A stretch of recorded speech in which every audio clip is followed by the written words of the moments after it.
Disclaimer. The views and opinions expressed by the guests and hosts of this show are their own and do not necessarily reflect the views or opinions of the company or the show itself. The discussions and statements made during this program are intended for informational purposes. Listeners are encouraged to critically evaluate the content and form their own opinions. Good day, everyone. This is Vicky Ingram, your host for Explora Talks, where we explore and talk about books. And we are so honored to have our guest, an amazing author of the book, Rediscovering the Wisdom of Human Nature, How Civilization Destroys Happiness, Chet Shupe, who's here with us today. Hello, Chet. Hi. Hi, everyone. Yes. Now, Chet, I just want to ask you about your book because I can see this is pretty interesting because you've mentioned that this talks about the wisdom of human nature and how civilization destroys happiness. And I just want to dive deep and ask you a few questions about your book. So here's my first question. When you say the mistake could be evolution's fault rather than humanity's, what exactly do you mean by that? Well, I mean, all life on this earth for hundreds of millions of years, up until about 200,000 years ago, no species had language.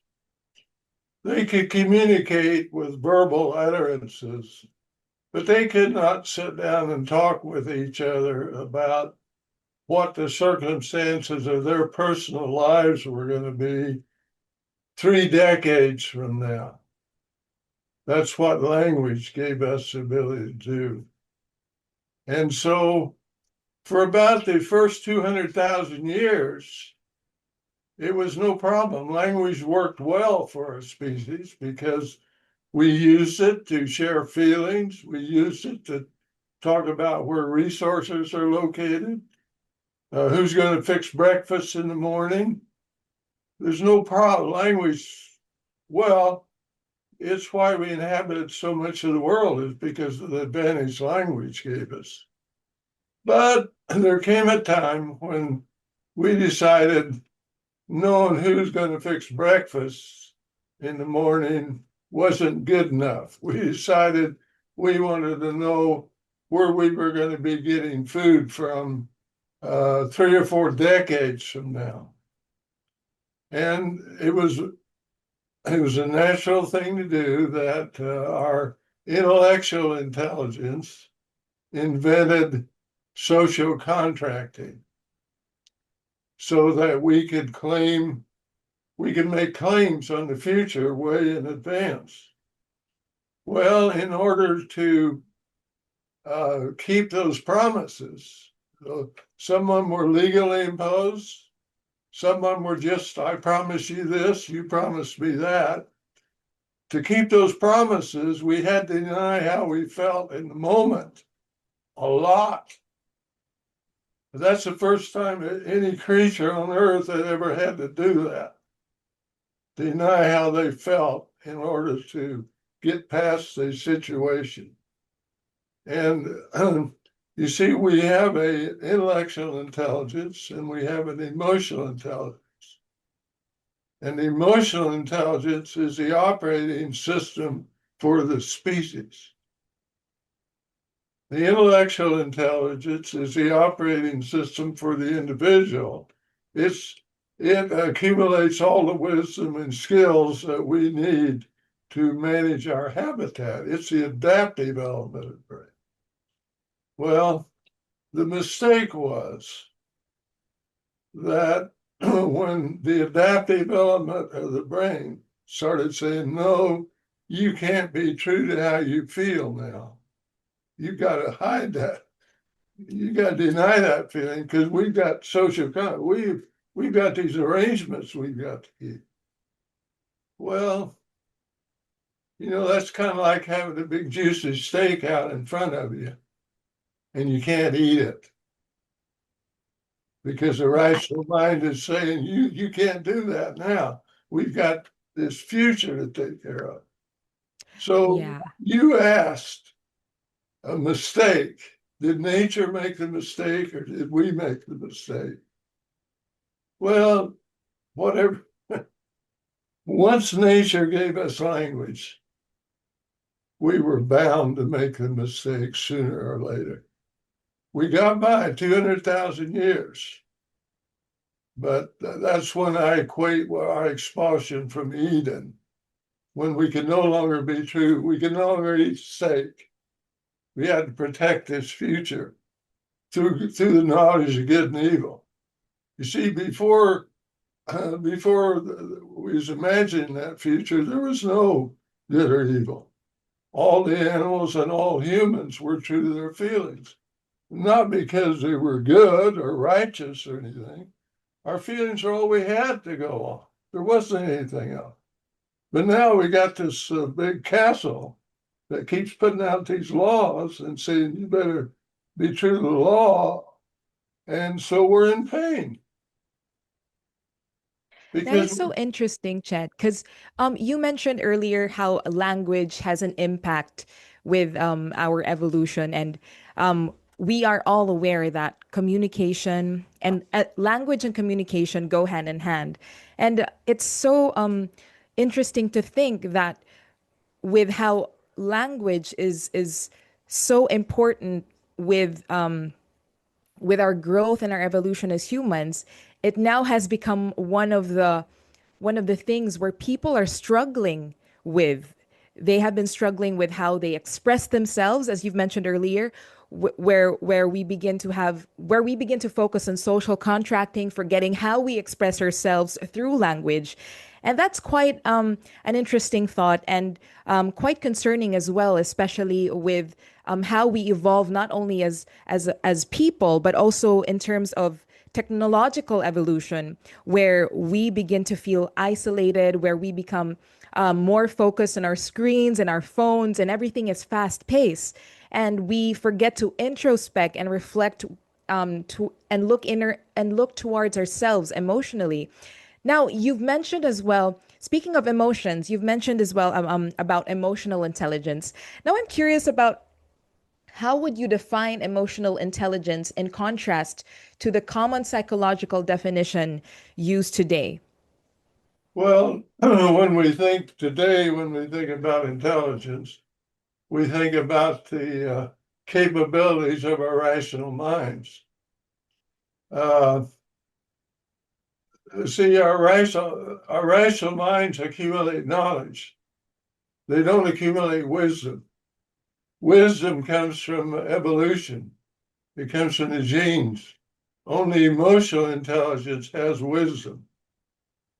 In other words, when we're hungry, any feeling comes from emotional intelligence. It comes from instincts. See, if we didn't have instincts about hunger, hunger, we wouldn't know when to eat. We wouldn't know when to stop eating. We'd have no clue. Uh, Now, we also have instincts about acceptance or rejection or anger or joy. If we had no, we wouldn't know, we wouldn't even experience those feelings if we didn't have instincts. And the significance of those feelings are, see, we don't eat because we need nourishment. See, we don't know whether we need nourishment or not. We eat to satisfy feelings of hunger.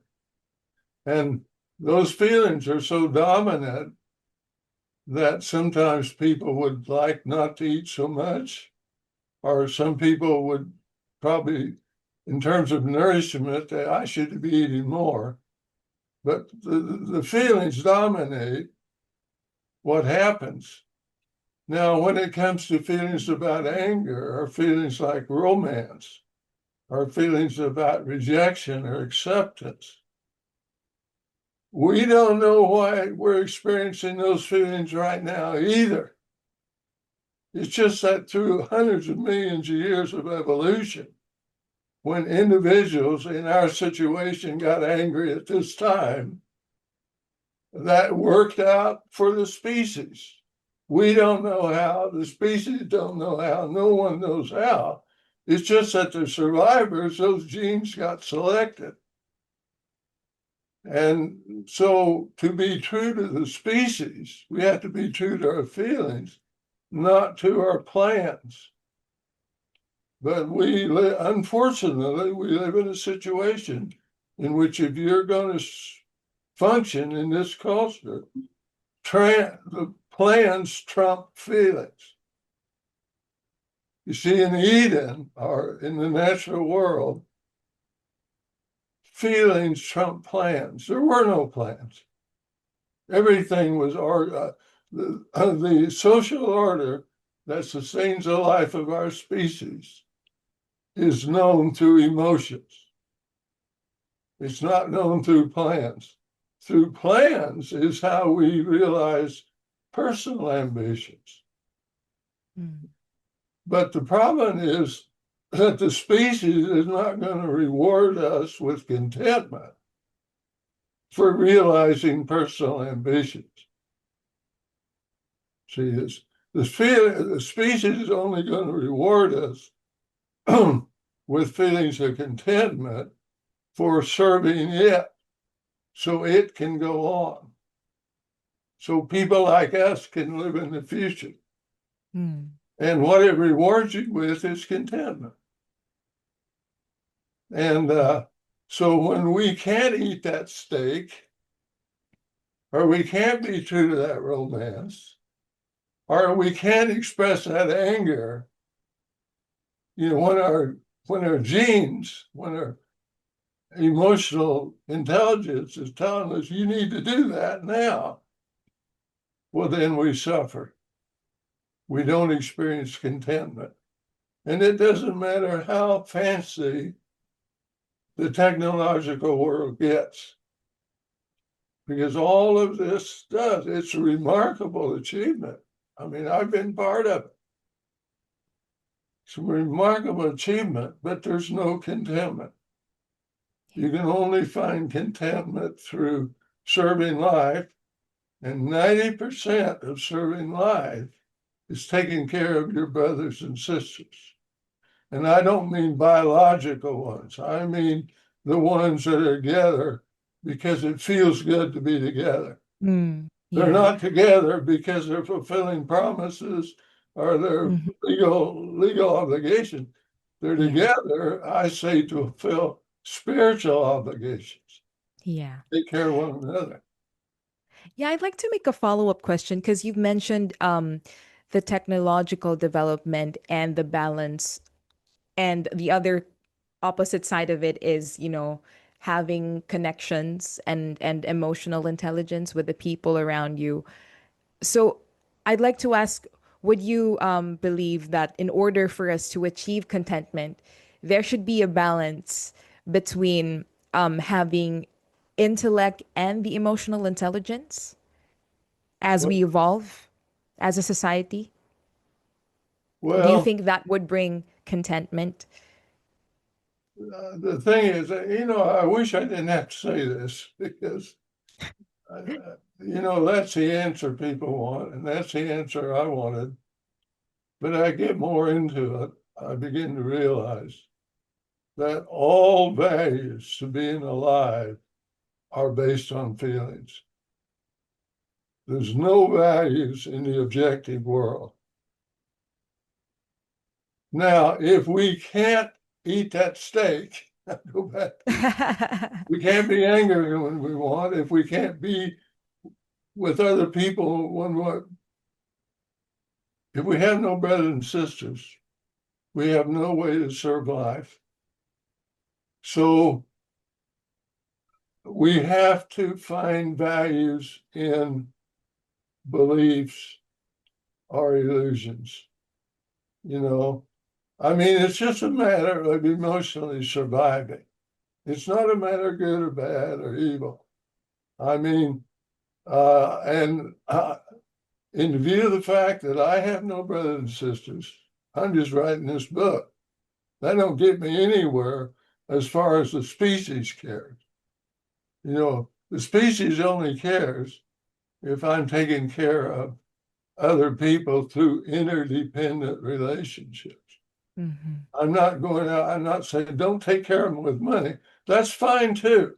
I have nothing against, but I'm saying if you want to experience what nature put us on this world to experience, you can't deny how you feel for the sake of anything. And if we are going to try to control the future through social contracting, property ownership, well, then you literally have to deny how you feel. And of course, the other negative thing about that is the future's unknowable. Mm. So we're not really controlling it anyhow. And I think we all know this. You know, we got to get up in the morning and and and do whatever it takes so we don't end up in a park bench 6 months down the line. And I'm in the same boat. I'm just saying this is this is a systemic problem that happened to our species. It has nothing to do with any particular individual or what you or I did or anything. It just, the species got off track because of language, and we're all in the same boat. I don't care if we're looking like we're righteous, if we're looking like the devil. We're all in the same boat. And whatever we're looking like, when we have to be dishonest about how we feel to get food on the table, well, that has nothing to do with what nature made us. I mean, sometimes we're looking really bad when we're doing that, but that doesn't have anything to do with whether we're bad or not. Thank you so much, Chet, for answering that question. And I love how expansive you have discussed some most of the points in your book. I just like to make another. I just like to ask another question quick because I mentioned also that I've noticed also that you mentioned a lot how things in the past has affected the present and how it will affect the future. Now you describe the future as unknowable and uncontrollable. So I'd like to clarify, are you speaking in an absolute sense, or do you allow for some limited prediction and planning? I unfortunately, I have to say, and I'd rather not say this, but I am saying that the reason species exist on this earth has nothing to do with any one of them being able to control the future. It has to do with feelings that tell them how to react to now so that the future will work out. First of all, there's no ideal existence. You see, the reason those animals out there feel contentment, I mean, those animals, if you look at wild pictures of wildlife, you see that 90% of the time those herd animals feel contented. You can just tell by and they got predators all around. See, well, nature doesn't say that your life is sacred, nature says, you do this right now and you will find contentment.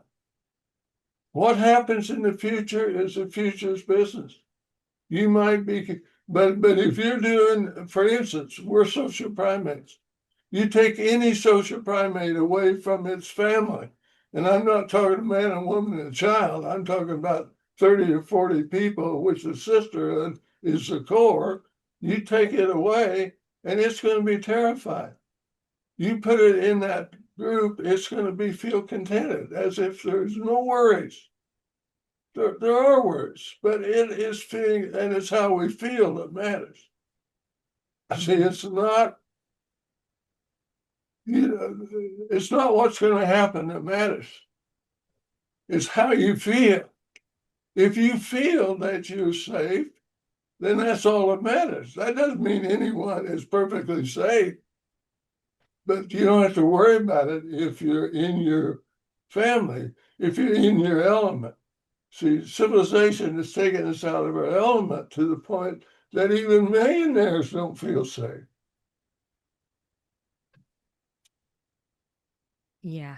I really like how you said that how we as social prime, how the essence of community is, that's how I understood what you said, how we as social primates, I think it's just as important that as we evolve, we never forget the sense of community and being with our brothers and sisters, because it would really affect how we would feel and how we would move forward in the now and towards the future.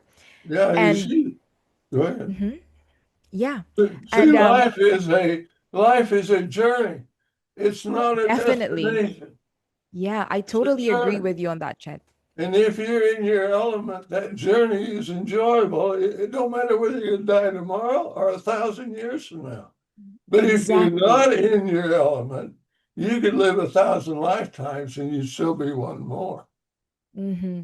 Yeah, that is so true. And one of the things for us to be in our element and to be as alive and satisfied with the lives that we have is being part of of our community, being with our brothers and sisters, because it gives us a sense of purpose and meaning. Precisely. And yes, and I think it's also important that our viewers as well would take note that as much as we value that connection with their brothers and sisters, to really solidify that connection, we also need to value the essence of language and communication. Now, No, speaking of, go ahead. yeah, now speaking of language and communication, I'd like to ask you another question, Chet. Could the misuse of language have been avoided, or was it bound to lead to a wrong turn? Well, the thing that's amazing to me is that we went for 200,000 years. I don't know when we got language, but people, I don't think it, but it was around 200,000 years ago. And the amazing thing to me that the species went for that long, it was only 5,000 years ago that we made the mistake. And it's amazing to me. No, I say any species that got the ability to imagine futures, they would have eventually made the same mistake. So to me, it's just something that happened. If you want, well, evolution, whatever happens, happens. You know. So this is just part of, and my issue is, I don't see how the species can survive this mistake unless we recognize it. Exactly. I love how you And said that. and then once you recognize it, then you got to quit worrying about the future. True. You have That is got to correct. be with people because it feels good to be with them. And there's Hmm. no question beyond that. It's not because Hmm. they promise you anything. Yeah. Promises destroy our spiritual lives, whether they're legally imposed or whether they're made kindly with good intentions. Because the Hmm. moment you make a promise, then down the line, anytime you have to do anything that doesn't befit with that promise, then you have to lie about how you feel. And Hmm. any lie about how you feel is an offense against the process of life, and it's offense against you ever experiencing contentment. Yeah. That is correct, Ted. And I think it's safe to say that when you set promises, you're also setting expectations and disappointments, and that could really affect how you see the world and how you see people, and would affect how would you move forward to the future. Precisely. See, the Yes. reason we have been taught spiritual distrust Hmm. in every Yeah. way imaginable. People don't believe in my spirit. I don't believe in yours. I say, you really wouldn't be there for me. Well, I'll tell you something. As long as I've got a bank account to protect, you're right. You better not trust me. But if I was with a bunch of people where I felt like I belonged, they could count on me and I could count on them to die for me, just Yeah, like that is. that, Hmm. because that's how Yeah. nature made us. See, our problem isn't that there's something wrong with humans. Our problem is there's no place in this world to act like a human. You can't act like a human once you've made promises to control some future.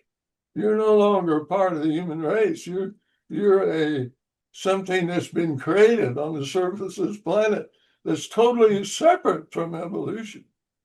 Precisely. And Chet, I really appreciate how you deep dive and talk about essential points about your book. And I've learned a lot actually, coming from you who has ripened with time and wisdom, and having a background about your book. And the gist that I'm getting is that it really is important to really look into yourself, to be introspective, and to be grounded so that you would maintain your element as you evolve as a person together with the society. And Chet, thank you so much for sharing your wisdom and your key points about your book. The book is called, and to our viewers who are bookworms, this book is entitled Rediscovering the Wisdom of Human Nature, How Civility... I'm sorry. Let me do that again. That was a tongue twister. Let me do that again, Chet. So to our viewers who are bookworms, that is Rediscovering the Wisdom of Human Nature, How Civilization Destroys Happiness, written by Chet Shupe. Chet, thank you so much for sharing your wisdom. And to our Explorer bookworms, don't hesitate to follow our social media accounts. And of course, don't forget to check out the book by Chet Shupe and get to learn more about his book and human nature. And who knows, you get to pick up some points that would resonate a lot to you. And Chet, I'd like to ask you, how is your experience with Explora Talks? Or Explora, by the way. How is it working with Explora? Well, I've enjoyed it. They got me this interview. How could I complain? It's been a very good experience. And I just like to say in closing, what I want is for people to first start believing in themselves. And I want to help them believe in themselves. Then I want to help them to believe in the people around them, regardless of what they're doing. And then we'll go from there. See what happens from there. But that's the first. Yes. Yes. Well, thank you so much for this opportunity. Thank you once again, Chet. And to our Explorer bookworms, thank you so much for tuning in. Once again, this is Vicky Ingram, and I'll see you again on another segment for Explora, where we explore and talk about books.